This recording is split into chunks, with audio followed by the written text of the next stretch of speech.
В селе Грива Кайгородского района открылся новый убойный пункт. Проект местных аграриев выиграл в конкурсе Минсельхозпрода региона и получил господдержку. 1 300 000 рублей из республиканского бюджета и 750 000 из районного. Отныне сельчане планируют снабжать мясными продуктами не только себя, но и столичных гурманов. Татьяна Супряткина о новшествах.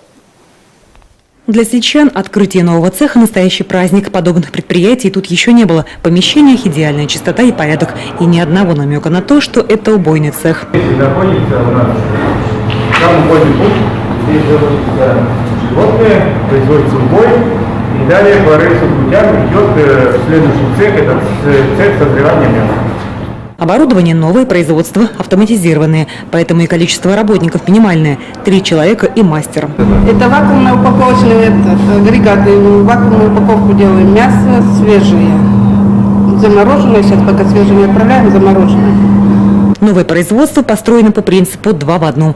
Здесь и помещение для забоя скота, и цех по первичной переработке мяса. С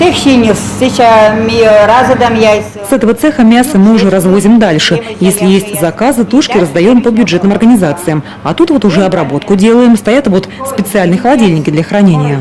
Открытие подобных цехов – требование времени, отмечает главный аграрий Коми Сергей Чечеткин. После вступления России в ВТО правила производства продуктов питания сильно изменились. Забой скота на старых площадках, которые мы использовали до этого, по новым требованиям запрещен. Обязательно должны быть условия, те, которые я вам показывал, вы видели сами, да? Обязательно должен быть крематор, причем сертифицированный, вы тоже его видели, он здесь есть, да? Ну и потом один убойный цех, я имею в виду убойная площадка, отвечающая даже мировым стандартам, на сегодняшний день нас не удовлетворяет. И поэтому мы стараемся рядом с убойным пунктом строить и цеха по переработке мяса.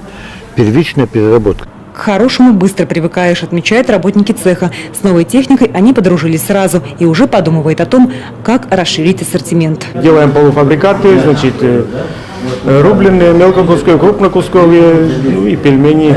Мясная и молочная продукция кайгородских аграриев давно пользуется спросом за пределами района. Местные фермеры – постоянные участники республиканской ярмарки выходного дня в Сыктывкаре. Сельчане и сейчас уверены, их полуфабрикаты столичным гурманам придутся по душе.